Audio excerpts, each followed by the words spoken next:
finally to underline the importance of this bond. It was my privilege and honour to bring a letter with me today from His Majesty the King, not only sending his best wishes, but also inviting the President and the First Lady to make a state visit to the United Kingdom, an unprecedented second state visit. This has never happened before. It's so incredible, it will be historic. And I'm delighted that I can go back to His Majesty the King and tell him that President Trump has accepted the invitation. So thank you. Our teams will now work together to set a date, and we look forward to welcome you in the United Kingdom. Thank you once again. Thank you very much. What a beautiful accent.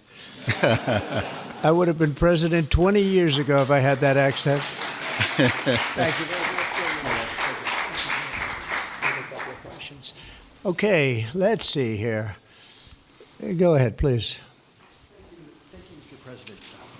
Earlier today, you told me that you believe that foreign countries pay tariffs, but Americans who are concerned about higher prices believe, as most people do, that they're paid by consumers and importers when they import things into this country.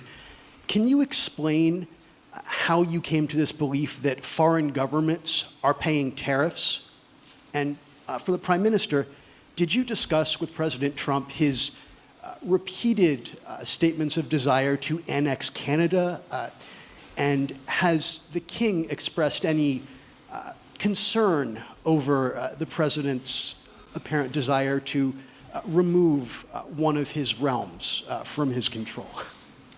So I'll go ahead. The first part, the tariffs are necessary because we've been treated very unfairly by many, many countries, including our friends, friend and foe. But we've been treated very unfairly in trade at levels that nobody's really ever seen before, and especially under the Biden administration, they really took advantage of the United States. I put massive tariffs on China during my 4 years. We had the best economy in the history of our country. Probably the best economy, maybe the best economy in the history of the world. And I used tariffs to even things up. And in particular with China, we took in hundreds of billions of dollars and we had no inflation. And it's a myth. It's a myth that's put out there by foreign countries that really don't like paying tariffs, and especially to even up. So we've been treated badly by a lot. We're using tariffs. And I find, and you just have to look at the numbers, but I find that it's not about inflation, it's about fairness, and the inflation for us has not existed, and I don't think it's going to exist. We're going to bring our car industry back, we're going to bring our chips back, we're going to bring so many things back to our country, including pharmaceuticals and drugs, and the thing that's going to get us there is tariffs. And I say often, it's my favorite word in the dictionary, but I always preface that by saying now, because I got into a lot of trouble with the fake news where they say that's not good, so I say God, love, family, wife, they're all my favorite words, but tariff is about number 4 or 5 on the list. But I will tell you, it's going to make our country rich, and it's going to stop us from being a laughingstock all over the world, because we have been taken advantage of like no country has ever been taken advantage of. Thank you very much. And look, we had a really good discussion, a productive discussion, a good discussion, as a result of which our teams are now going to be working together on an economic deal. Our teams are going to be working together on security in Ukraine.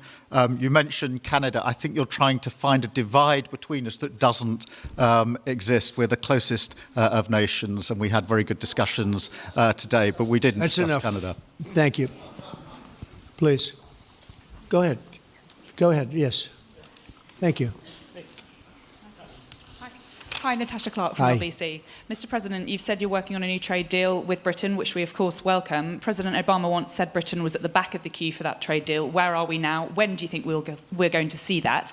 And Prime Minister, the BBC has today admitted serious flaws over the recent Gaza coverage, suggestions of payments made to people linked to Hamas. Does the BBC still have your trust? Thank you. Well, they didn't do well with President Obama. He'd never got a lot of things done, and he didn't get a trade deal done that was of any importance or magnitude. We have We've had great discussions on trade, and I think we're going to have a deal done rather quickly as it can be done. We're going to have something, I think, rather quickly. We expect to do that. Okay?